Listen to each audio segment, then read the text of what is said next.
All right, let's dive right in. Today we're talking about what's looking like the next massive step for AI. We're going to move past the AI that just, creates stuff for us to an AI that actually does stuff for us. We're talking about AI agents. Just think about that for a second. You've almost certainly asked an AI to write an email, maybe summarize a long article, or even make a cool picture for you.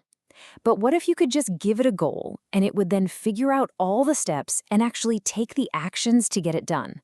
That's the huge shift we're going to unpack. So let's start on familiar ground. We all know generative AI, right? Think ChatGPT or DALL-E.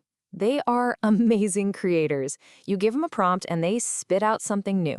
Text, images, code, based on all the patterns they've learned. They're basically masters of content creation. And here's where things get really interesting. Generative AI is, well, it's reactive. It sits there and waits for you. Its job is over the second it hands you that piece of content. You are the project manager. But agentic AI, it's proactive. You give it a big picture goal, and suddenly, it's the project manager. It starts planning, and then it goes out and executes.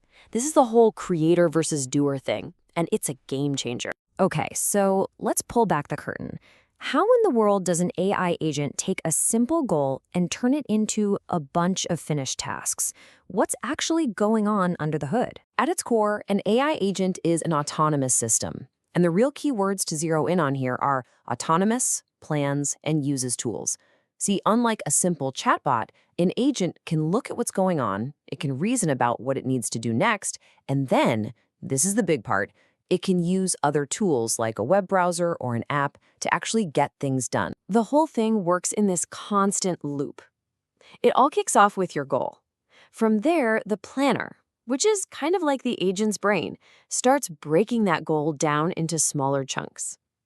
The memory is absolutely crucial. It's always checking what it's already done and what it's learned so it can stay on track. Then the executor takes all that info and cooks up a concrete plan. And finally, the action step is where it actually uses its tools to do the work. Then it loops right back around, looks at the new situation, and plans its next move. So what does that actually look like? Imagine you tell an agent, hey, organize a conference for me. This quote is pretty much its internal monologue. It's not just generating a document about conferences. No, it's reasoning through the steps, just like a human assistant would.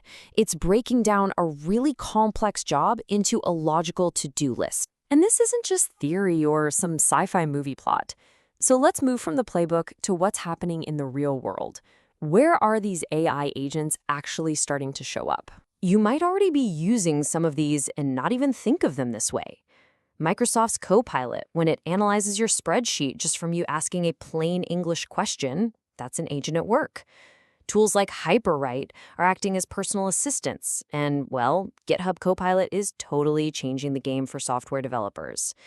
Even the custom GPTs you can find inside ChatGPT are really just a big catalog of specialized little agents. But it gets so much more powerful. Imagine an agent that's running a farm. It's constantly checking its environment, pulling data from weather APIs, from sensors in the soil, and based on all that, it can decide, you know what, the crops are thirsty.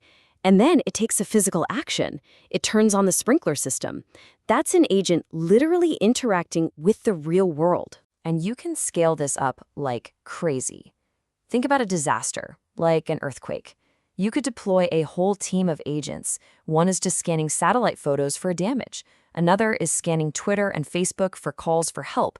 And they're all feeding that information into a central memory, like a shared map, coordinating a response way, way faster than any human team ever could. The potential here is just massive. We're talking about a future with AI coworkers. But before we get totally carried away, let's ground ourselves with a little reality check. So here's the deal. The technology is still very, very new. Recent studies show that if you give today's agents a really complex, multi-step office task, they only succeed about 30 to 35% of the time without getting stuck or making a mistake. Now, that's a huge jump from zero, for sure. But it also shows we've got a long way to go. And yep, there are some other pretty big challenges. You've got agent washing, That's just marketing hype, where companies call a simple chatbot an advanced agent. There's the black box problem. It can be really hard to figure out why an agent decided to do what it did. All that thinking it does can be really expensive on the computing side. And, maybe most importantly, if an agent messes up, for now, the human who gave it the task is still the one responsible. But look, even with all those challenges, you can see the direction this is heading. That line between creating and doing is getting blurrier every day. So the question really becomes, if you had an AI that could reliably act for you, completely on its own, what's the first complicated, annoying, time-consuming task you would hand over?